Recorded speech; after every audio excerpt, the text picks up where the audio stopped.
I'm here today with Vikas Bhatia, Head of Product for Azure Confidential Computing, and Jonas Detroit, Domain Manager for Public Cloud of Proximus. Welcome both. It's great to see you. Vikas, do you want to quickly introduce yourself and your role at Microsoft? Absolutely. Thanks so much, Aaron, for this opportunity to talk. As you mentioned, I'm the head of product for Azure Confidential Computing at Microsoft, and my role is to make sure that customers' workloads are isolated from Microsoft as the cloud service provider and even their domain managers if they so choose to. Our goal at Azure is to ensure that we are providing the most secure environment for customers to run their workloads, whether in the cloud or at the edge.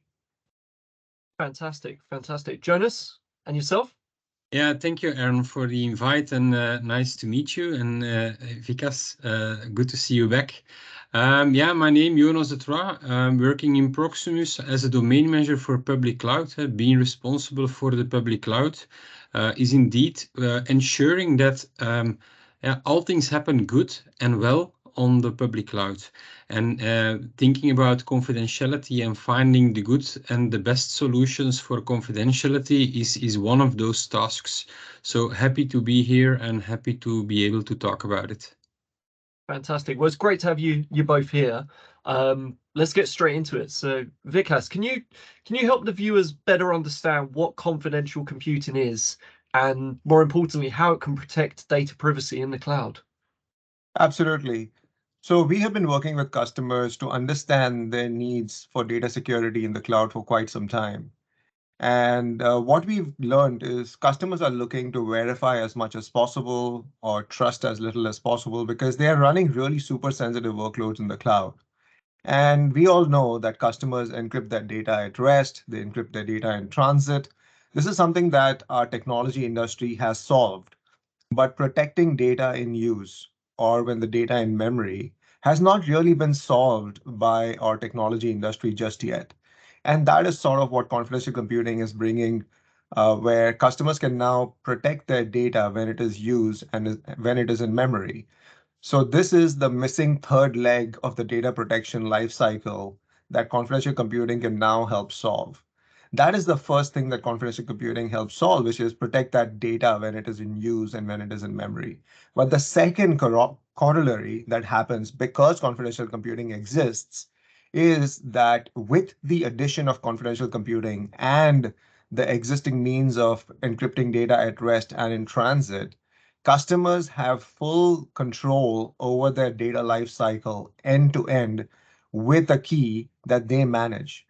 What this enables is that customer data is never ever in the clear because customers have control over the data during its entire existence, from the time it is created until it is stored to where it is transported, when it is in use, and finally when it is destroyed. Thanks very much, Vikas. Jonas, your company operates in the telco sector. Why are confidential computing technologies of interest to your organization?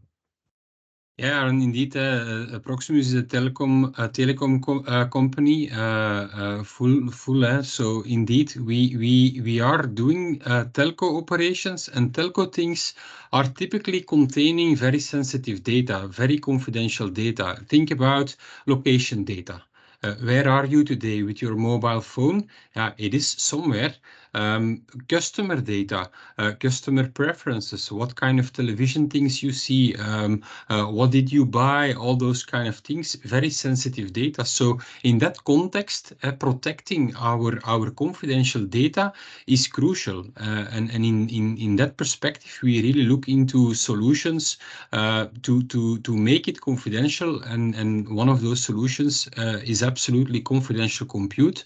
Although we need to mark as well that it's to protect it end to end, like Vikas is mentioning, it's not an easy thing. It's not an easy thing, but of course the products that Microsoft and Azure Confidential Compute Group is developing are helping us with that.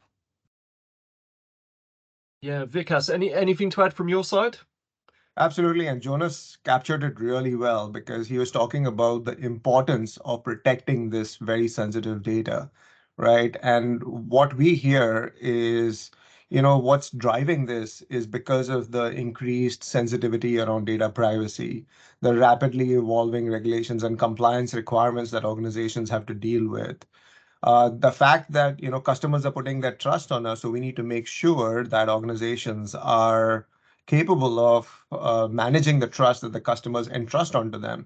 And then there are these new scenarios such as untrusted collaboration, that are really super hard to do with existing technologies that are available.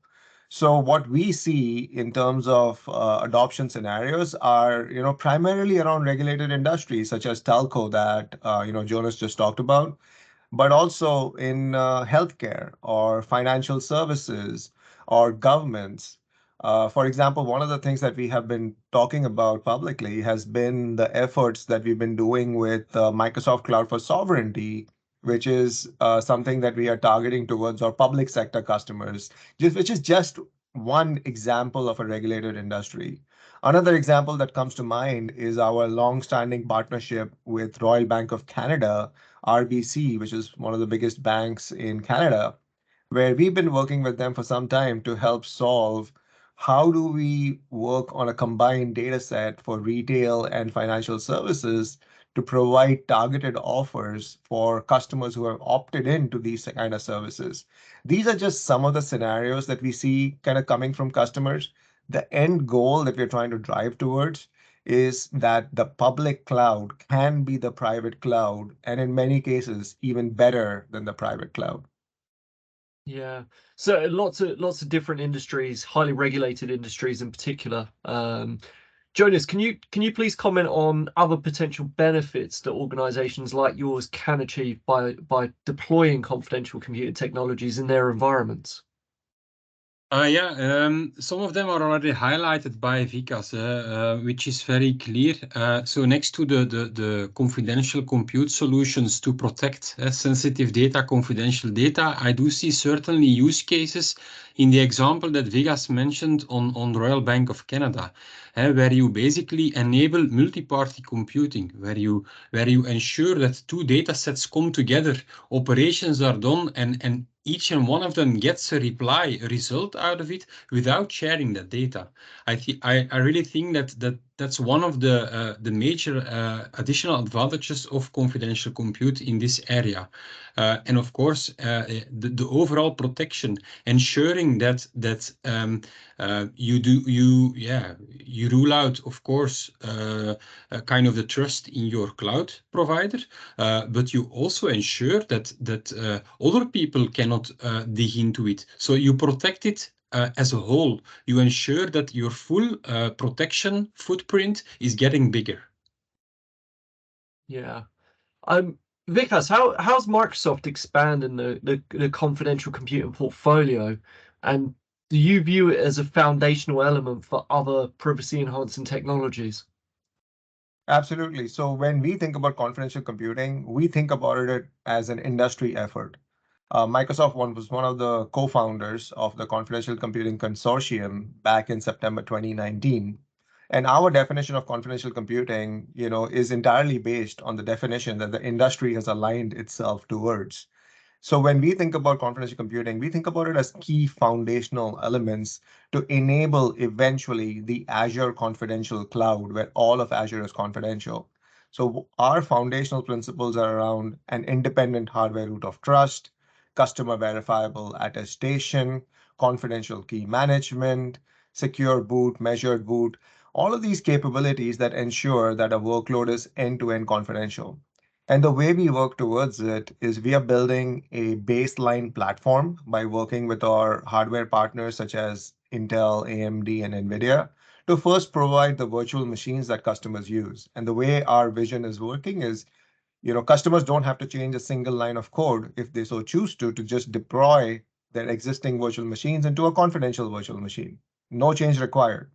The same thing works with containers. Take a container that you're running in a non-confidential environment, redeploy it, and boom, it's confidential. But we're not stopping there. We are also making our first party services confidential, such as we've released, SQL always encrypted, or confidential SQL in a confidential VM, or Azure Virtual Desktop in a confidential VM. So these are some of the kind of things that we are doing eventually to move to the confidential cloud and enable the industry to move from computing in the clear to computing confidentially, just as the industry moved from HTTP to HTTPS. All it was required was to add an S at the end. That's how we see the industry evolve. And this is how we see our vision of confidential computing really go forward, along with great partnerships that we have built with Jonas and his team at Proximus. Yeah, fascinating stuff. Thank you very much to both of you for the discussion. Vikas, to close us off, others who have been listening in and will be listening in going forward, if they're interested and keen to find out more, where can they learn more about your latest services? Absolutely. I'd point to two hyperlinks, which I think are easy to remember. HTTPS aka.ms. If you work with Microsoft, you know that aka.ms is the first thing you start off with. So aka.ms/Azure CC, Azure Confidential Computing, so Azure CC, and aka.ms/ACC Docs, which are documentation. Start there. Our teams are very responsive to get back to you, and we know that confidential computing is the future, and we certainly believe in it.